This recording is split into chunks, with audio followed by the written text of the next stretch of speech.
قل انی اخاف ان عصیت ربی عذاب یوم عظیم۔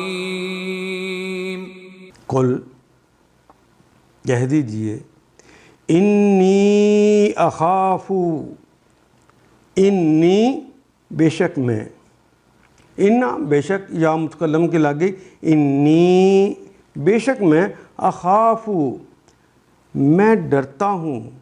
خوف کا کلمہ اردو میں بھی استعمال کرتے ہیں۔ ان اگر عصیتو، اگر میں نے نافرمانی کی، میں نے عصیان کیا،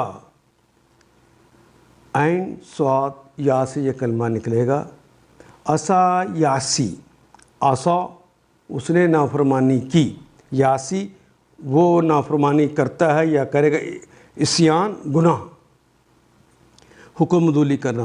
ان عصیتو نافرمانی کی، اگر میں نے حکم عدولی کی، کلمے کے آخر پہ تا ہے، اس کے اوپر پیش ہے، تو پیش نے بتایا یہ متکلم کہہ رہا ہے۔ ان عصیتو اگر میں نے نافرمانی کی، ربی اپنے رب کی، اگر میں نے اپنے رب کی نافرمانی کی تو عذاب یوم عظیم، تو عذاب ہے یوم عظیم، یوم دن کو کہتے ہیں، عظیم بڑے کو، بہت بڑے دن کا اس دن عذاب ہوگا۔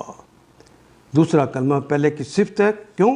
اس لیے کہ دونوں نکرہ ہیں اور دونوں کے آخر پہ جو اعراب ہیں وہ ایک جیسے لگے ہیں، تنوین لگی ہوئی ہے زیروں کے ساتھ۔ کہیے اے نبی محترم نے کہیے، میں اپنے رب کی نافرمانی کروں تو ڈرتا ہوں کہ ایک بڑے خوفناک دن مجھے سزا بھگتنا پڑے گی، اس دن عذاب ہوگا۔ ان آیات کو ایک دفعہ پھر تلاوت خود کیجیے، عربی مبین پڑھتے ہوئے دیکھیے، کیا بات پوری اندر اتر رہی ہے؟ کیا یہ اردو کے سانچے میں ڈھلتی گئی ہیں عبارتیں؟